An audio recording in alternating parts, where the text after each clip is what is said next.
Olá pessoal, eu sou Emília Queiroz e vou ser professora de vocês na pós-graduação de Processo Civil Contemporâneo, Prêmio Jurídica do Grupo Ser Educacional. Vamos conversar um pouquinho hoje sobre as formas de autocomposição, como isso se localiza dentro do processo civil contemporâneo. O formato que nós usamos agora sempre foi usado no Brasil. Onde nós estávamos, como estamos e para onde vamos? Qual é a perspectiva prática, teórica e jurisprudencial sobre o tema? É disso que vamos tratar hoje. Pessoal, nós sabemos que o Código de Processo Civil de 2015 é o primeiro código dessa disciplina que tem uma parte especial com normas fundamentais de processo. Então, os princípios de processo civil se localizam entre o artigo 1º e o 12 do Código. A bem do debate, sabemos também que alguns outros artigos mais à frente podem ser considerados também principiológicos, como por exemplo o 926, que fala da formação de política de precedentes. Mas hoje eu quero conversar com vocês especialmente sobre as formas autocompositivas de solução do conflito. Há algum tempo atrás, nós chamávamos o que conhecemos mais como mediação, conciliação, nós chamávamos de meios alternativos de solução de conflito. Mas alternativos em relação a quê? Em relação à jurisdição estatal, que era considerada a principal forma de solução de conflitos judiciais. Nós sabemos que esse código mudou radicalmente isso, pois nós estamos agora usando a nomenclatura de sistema multiportas, a forma mais adequada de resolução para aquele conflito. Theodor Fiweg, um autor alemão que foi magistrado, que foi uma das vítimas do nazismo, na sua tópica jurisprudência, ele já dizia que é o problema que deve guiar a sua forma de solução. E é assim que nós devemos ver também a questão da pretensão. É a pretensão que deve guiar de que forma chegará a prestação jurisdicional àquele caso concreto.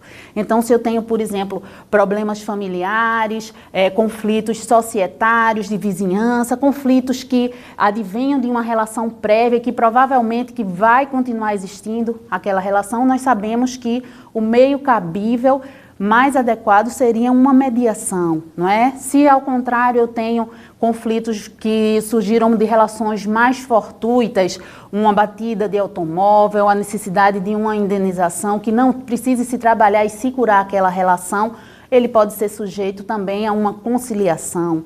Essas são formas autocompositivas que nós temos no Código de Processo Civil já reconhecidas.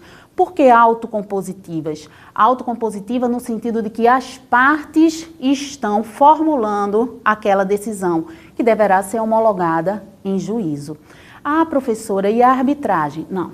A arbitragem é também mais uma alternativa de solução de conflito que não é a jurisdição estatal, mas ela não é autocompositiva, porque existe a heteronomia e existe, tal qual a jurisdição estatal, o critério e a característica da substitutividade da vontade das partes, que é dada pelo árbitro, tá bom? Então vamos nos ater às formas autocompositivas de mediação e de conciliação.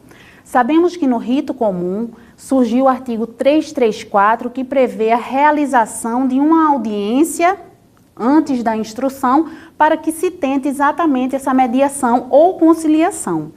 Sobre essa audiência, que muitas pessoas não dão tanta importância pela mentalidade litigiosa que se tinha, muitos nem comparecem, existem alguns pontos técnicos que são essenciais e que podem trazer um grande prejuízo ao operador do direito se forem desconsiderados. Eu falo, por exemplo, da necessidade de comparecimento das partes. Quando é que eu tenho que ir? Quando é que é dispensado? Em primeiro lugar, para que se tenha essa audiência na tentativa de mediação ou conciliação, prevista no artigo 334 para o rito comum, o objeto deve ser disponível. Se as partes não quiserem participar da audiência, devem registrar explicitamente isso. Quando é que o autor vai dizer? Na petição inicial. Usando o autorregramento da vontade, não tem interesse na realização de uma audiência para tentativa de mediação e conciliação.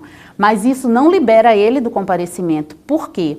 Essa audiência deve ser marcada dentro de 30 dias, a citação deve ser feita até 20 dias antes e o demandado tem até 10 dias antes da realização da audiência para protocolar uma petição informando que também não tem interesse na realização do ato. Vocês estão vendo que já existe mais uma modalidade de petição agora. Esse código trouxe em si várias novas peças que vamos trabalhar todas nesse curso. Se fizermos o somatório da expressão de não vontade do autor na petição inicial e do demandado em petição própria, protocolada em até 10 dias antes da realização, aí sim nós temos a dispensa de participação.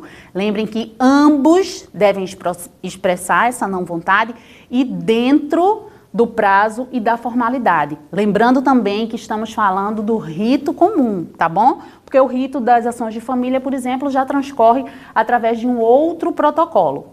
Então, pessoal, diante disso, o não comparecimento, isso já foi inclusive questão de concurso da FGV, na primeira fase da OAB, isso pode acarretar inclusive a condenação da parte autora, sua parte autora que faltar, nesse caso a gente está vendo, a condenação dela como realização de ato atentatório contra a dignidade da justiça e uma punição pecuniária em até 2% do valor da causa, do proveito econômico que essa causa tenha.